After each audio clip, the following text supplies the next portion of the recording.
After living with my Icon toolbox for a while, I tell you what my likes and dislikes are, and what are the best bang for the buck tools to fill it with. Cue the banjo. Son of a bitch.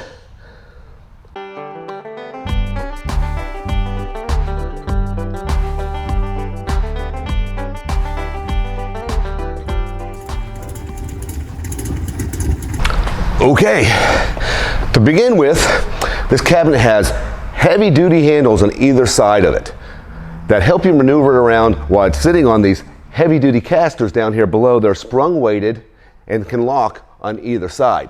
As you can see, I can maneuver this thing around quite easily, back and forth, not a problem. Put it wherever I want it and do whatever. Oh, son of a gun. That's heavy, that's heavy. All right, moving right along. Up top here, you have the key. This does lock. This key's kind of nifty and I want to show it to you.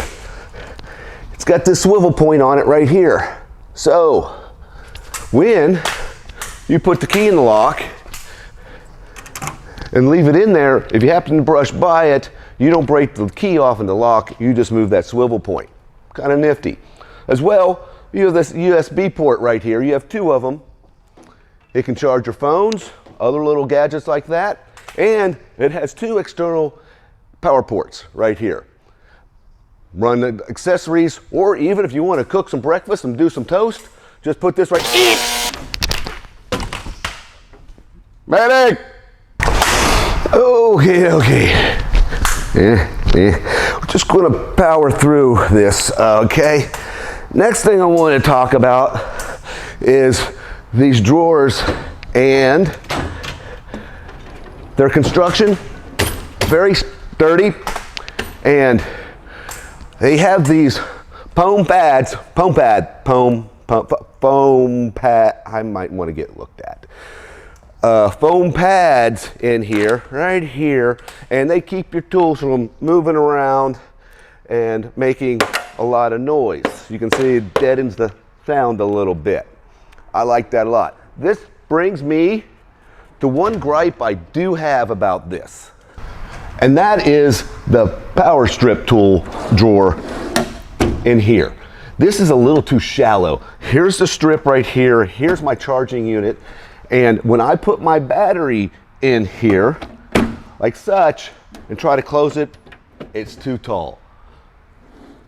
That's my only gripe with this whole entire box, quite honestly. Everything else, all the drawers, we have this drawer right here. This is most for writing up tickets and service tickets, and you can put them underneath here. That's a pretty convenient drawer.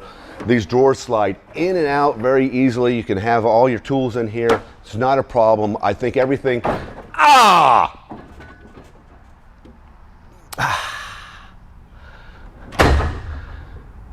okay, not a problem. Okay, well, that pretty much sums up the cabinet. Sturdy handles, sturdy casters, sturdy construction, easy to move, nice drawers, too shallow of a power strip cord drawer. I don't want to do any more. Let's just jump to the tools. Well, I'm back and miraculously I'm all healed up. I wanted to talk about best bang for your buck tools to fill this box. Now this is aside from a decent socket set that would include things like Torx and Allen wrenches, a decent wrench set, and a decent screwdriver set. Now this is all up to debate. I'd love to hear some comments and feedback on this. I know everybody else is going to have their opinions.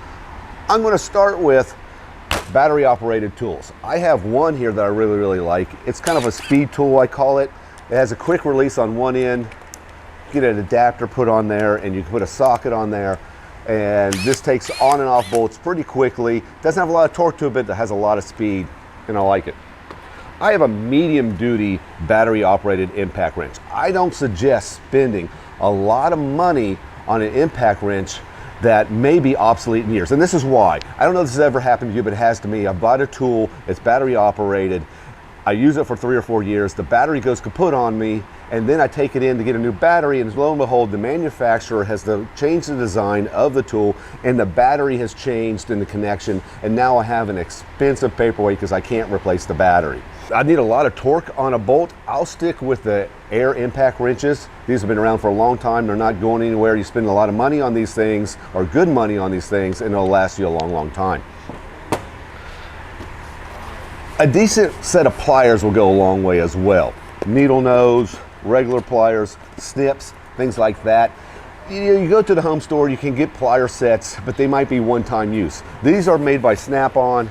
They're very sturdy, and it'll take a lot to break these, and they're also guaranteed. Get a decent torque wrench. You'll use this quite a bit. You'll be surprised how often you use this. You don't have to spend thousands of dollars on it, but get a decent one that'll last a long time and hold its calibration. Also thinking of fasteners, and a lot of times bolts break off, and you need to know the thread pitch of a particular bolt. I have a pretty good set here. It's kind of pricey. You don't need to go this far, but it has both imperial and metric units to it to find out thread pitch on certain bolts. Really, you can go out there to bolt.com. They have these plastic ones. This will serve the purpose for 90% of what you do.